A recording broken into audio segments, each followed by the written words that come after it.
할렐루야. 오늘도 주 안에서 복된 하루가 시작되었습니다. 말씀으로 믿음 안에서 승리하는 귀한 하루가 되기를 원합니다. 다 같이 묵도하심으로 주님 앞에 나오시겠습니다.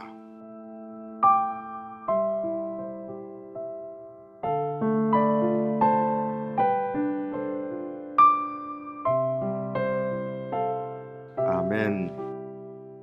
오늘 욥기 30장 1절로 15절 말씀 같이 나누기를 원합니다. 그러나 이제는 나보다 젊은 자들이 나를 비웃는구나. 그들의 아비들은 내가 보기에 내 양떼를 지키는 개 중에도 둘만하지 못한 자들이니라. 그들의 기력이 쇠잔하였으니 그들의 손의 힘이 내게 무슨 소용이 있으랴.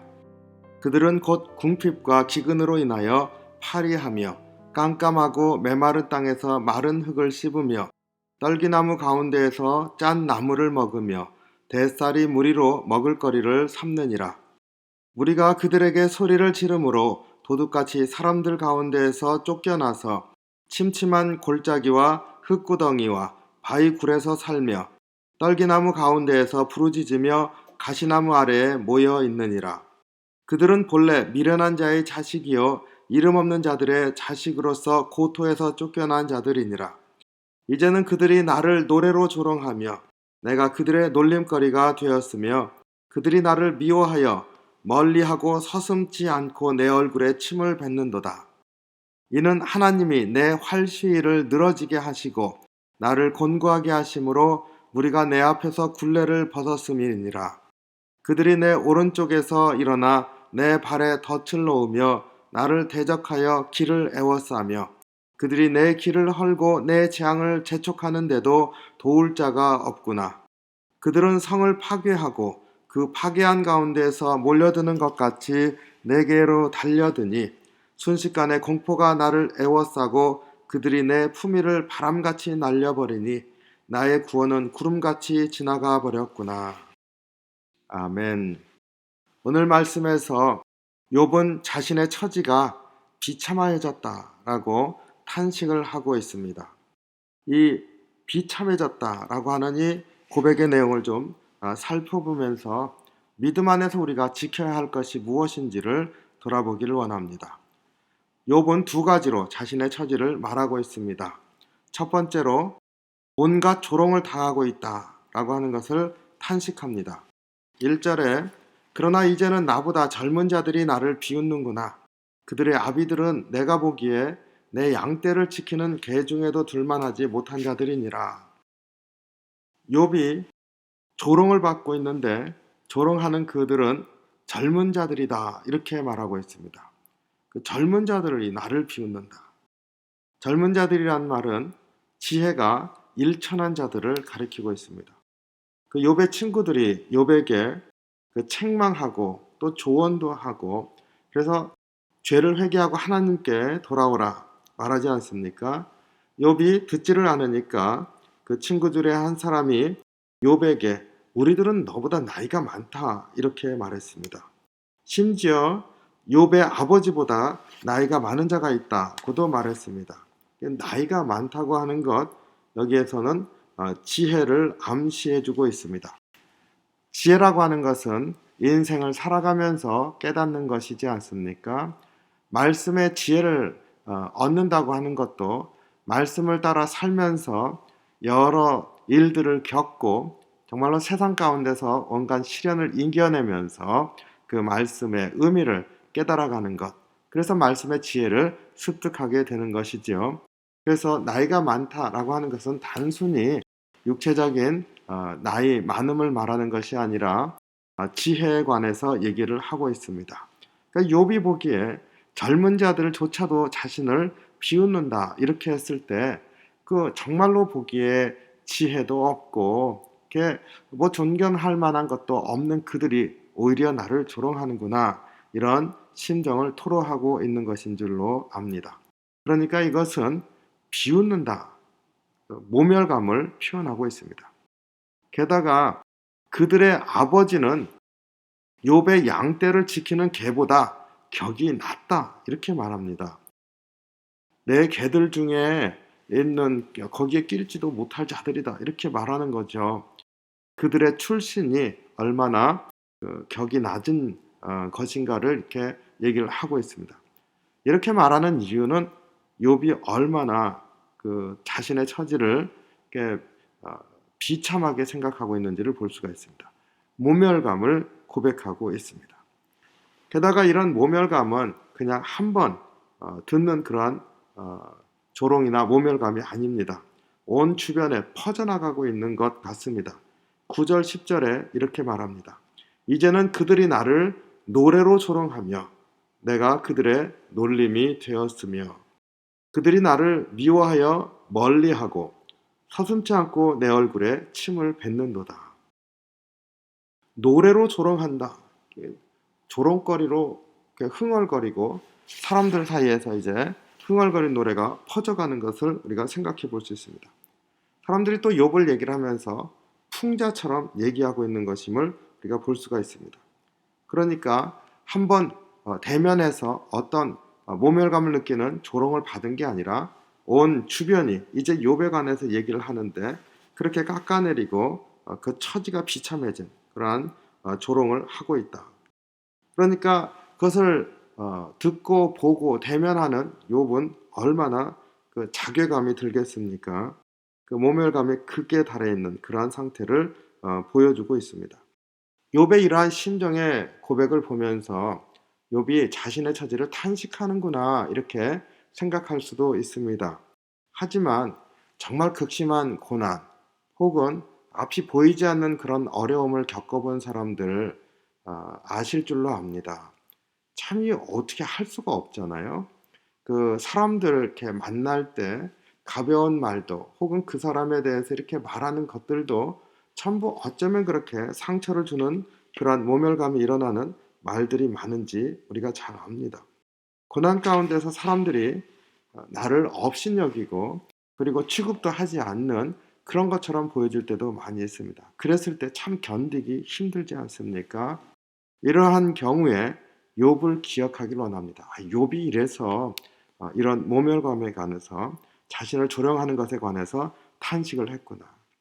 우리가 세상에 살면서 같이 살아갑니다. 그러니까 참 조심해야 될 게 이런 것 같아요.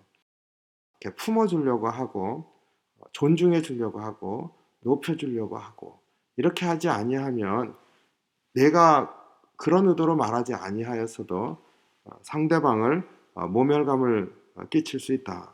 우리가 깨닫기를 원합니다. 어쨌든 이 친구들의 조언들도 욥을 그 모멸감에 빠뜨렸습니다. 그리고 사람들이 쑥덕거리는 것들 욥도 다 알고 있을 테니까 거기에 대한 자괴감도 굉장히 컸겠습니다. 그러니까 이렇게 탄식을 하고 있는 것이지요. 모든 관계들이 어그러진 듯 보입니다. 욥의 고난을 이렇게 묵상하면서 이런 때가 있지. 그렇지, 이런 일이 있지. 깨닫기를 원합니다. 내 자신이 그러한 생각이 들 때는 또 다시 한번 욥을 바라보기를 원합니다. 욥은요, 이 모멸감을 느끼면서 나를 조롱하고 있다 말하고 있지만 거기에 무너진 사람이 아닙니다. 욥은 그것을 이긴 사람이지요. 모멸감을 느끼면서도 자신을 견고하게 지켰습니다. 지킨 것은 나는 하나님 앞에 의로운 사람이다. 나는 하나님을 바라보면서 살았다. 이 점에 있어서 확고하기 때문입니다. 물론 욥도 알고 있어요. 하나님 앞에 내가 끝까지 의롭다고 말할 수 있는 사람이 어디 있겠는가 압니다. 그러나 사람들이 나에 대해서 너는 의롭지 못하고 죄인이다 라고 말할 정도로 부끄럽게 살지는 않았다. 이런 자긍심이 있는 것이지요. 그래서 하나님 앞에 직접 대면하면서 하나님 나에게 어쩌면 이렇게 고난을 주십니까? 그렇게 여쭙고 싶다는 게 욥의 심정인 것이죠. 그러니까 그 마음의 중심에는 적어도 사람들 사이에서는 내가 하나님을 바라보면서 사는 데 있어서 부끄러움이 없다. 이 의롭다라고 하는 고백이 욥을 지키고 있습니다. 그리고 욥의 자긍심을 지켜주고 있습니다. 우리들도 나의 자존심을 혹은 나의 자존감을 지켜주는 것이 무엇인가 한번 좀 돌아보길 원합니다. 사실 나를 지켜주는 것 그리고 내가 자존심이 있고 자긍심이 있고 그래서 나의 자존감을 지켜주는 것 무엇일까 보면은요, 혹시라도 내가 세상 것을 의지해서 그런 자긍심과 자존감을 갖고 있다고 한다면 우리가 다시 한번 내려놓길 원합니다.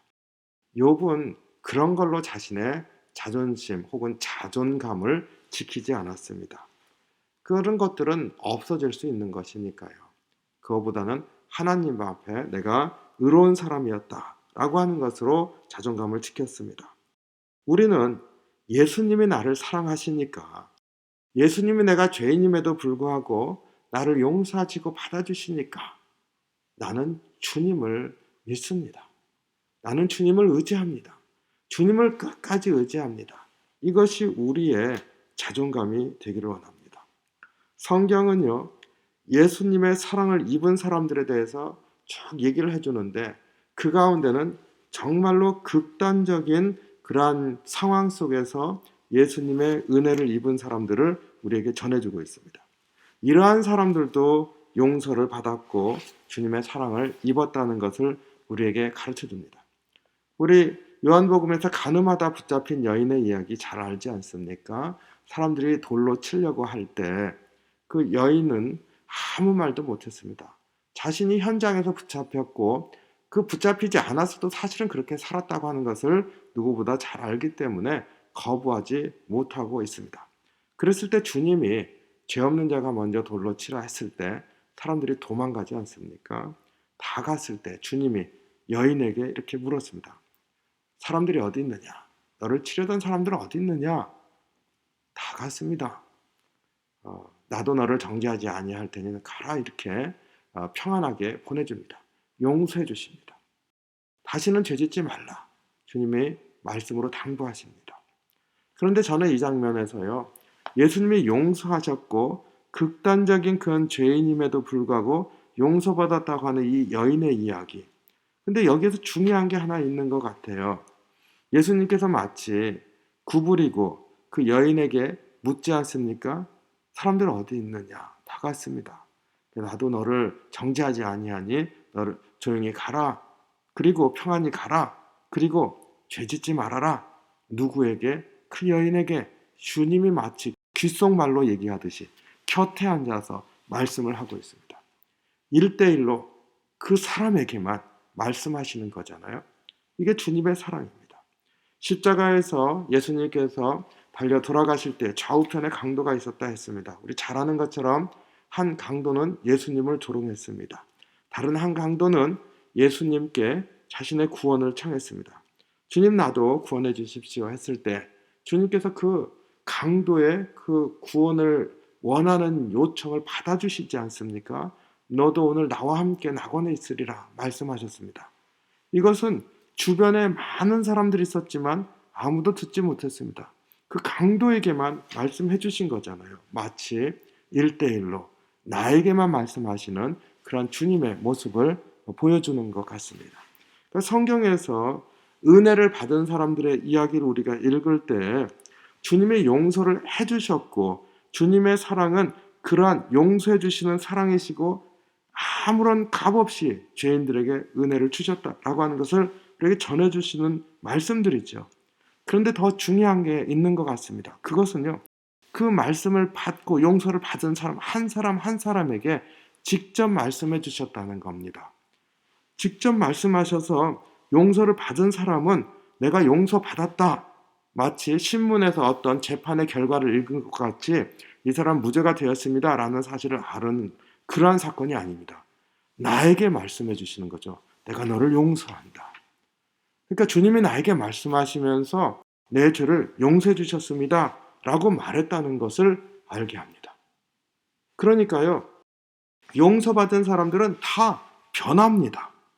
주님이 나에게 말씀해 주셨기 때문에 사면의 선포라고 하는 측면만 있는 게 아니라 그것이 주님이 나에게 직접 말씀하시면서 용서하셨기 때문에 그 기억 때문에 삶의 회복이 일어납니다. 새로운 삶을 살게 됩니다. 그래서 다른 삶을 살게 되죠. 우리가 힘들 때 주님이 나에게 다가오셔서 나에게 하시는 말씀이 있다는 것을 기억하길 원합니다. 은혜를 주시는데 나에게 다가오셔서 은혜를 주신다는 것을 기억하길 원합니다. 그래서 이것이 어려운 때에도 나를 지켜주시는 자긍심의 근원이 되고 나의 자존감을 지켜주시는 은혜가 되기를 원합니다. 예수님이 나를 사랑하시기 때문에, 그리고 예수님이 지금도 나를 바라보고 계시기 때문에 나는 살고 있습니다. 이것이 어려울 때 이길 수 있는 힘이 됩니다. 욥은 바로 그 하나님 앞에 나는 의로운 자였습니다 라고 하는 것으로 자기를 지키고 그 모든 조롱들을 이길 수 있었던 것과 같은 것이죠. 우리는 주님을 바라보면서 주님이 나를 사랑합니다, 이것이 나의 믿음입니다, 고백하는 은혜가 있으시기를 축원합니다. 두 번째로요, 욥은 이런 조롱당하는 그런 모습에서 자신의 품위를 생각합니다. 품위를 생각해요.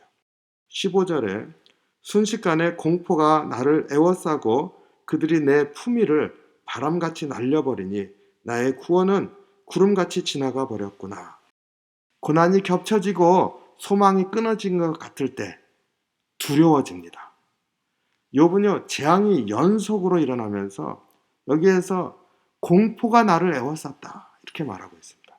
공포가 나를 에워쌌다. 그런데 중요한 건 공포가 나를 에워싸서 내가 두렵다, 앞길이 안 보인다, 깜깜한다 이 말하고 있는 게 아닙니다. 공포가 나를 에워싸니까 내 품위가 바람과 같이 날아갔다. 품이란 게 뭡니까? 자신의 격이지 않습니까? 인격, 나의 퍼스널한 내 삶의 성품도 격이 있는 거지 않습니까? 자신의 격, 품위가 있는 격. 공포가 엄습하면 무너집니다. 재앙 가운데서 자신을 지키고자 할 때 끝까지 싸워야 하는 것이 무엇인지를 우리에게 이 대목에서 가르쳐 줍니다. 나의 품위를 지키는 것. 품위를 지키는 게 뭡니까? 두려움과 맞서 싸우는 겁니다. 영적인 싸움인 거죠. 주님께서 나를 사랑하신다고 하는 것을 알고 주님이 나의 도움이 되신다는 것을 아는 것, 그것이 힘이 되는 이유는 두려움이 엄습할 때 거기가 끝이 아니라는 것을 깨닫게 하죠. 그리고 우리로 하여금 다시금 이길 수 있도록 도와줍니다. 두려워지면 포기하게 됩니다. 될 대로 되라 이렇게 생각하게 되고 삶의 목적도 잃어버리게 됩니다. 믿음을 지키기 바랍니다. 주님은요, 우리를 사랑하신다. 주님은 우리를 결코 포기하지 아니하신다. 이러한 분명한 믿음의 고백으로 내 자신을 지킬 뿐만 아니라 내 삶의 자존감 그리고 믿음 안의 품격을 지키는 은혜가 있기를 원합니다. 오늘 하루 이 욥의 이 조롱에 관해서 탄식하면서 고백하는 이 고백을 묵상할 때 내 삶의 어려운 부분, 나와 처지가 비슷하구나 하는 것들을 생각할 뿐만 아니라 나가서 나를 지켜주시는 이가 있다. 욥이 의롭다고 말하는 것처럼 그것이 자신을 지켰던 것처럼 나의 나됨은 믿음으로 지키는 것이다. 주님이 나를 이끌어 주신다 라고 하는 고백으로 승리하는 귀한 하루가 되시기를 주님의 이름으로 축원합니다. 같이 기도하겠습니다. 이 시간에 저와 함께 기도합니다. 주님, 나를 지켜주십시오. 그리고 조롱이 있어도 주님의 사랑이 있음을 기억하게 해주십시오. 주의 사랑이 내 안에 있음으로 말미암아서 뜨거워지게 해주십시오. 그래서 오늘도 참으로 주님 바라보면서 복된 하루를 살 수 있게 인도해 주시옵소서. 이렇게 좀 같이 기도하겠습니다. 기도합니다.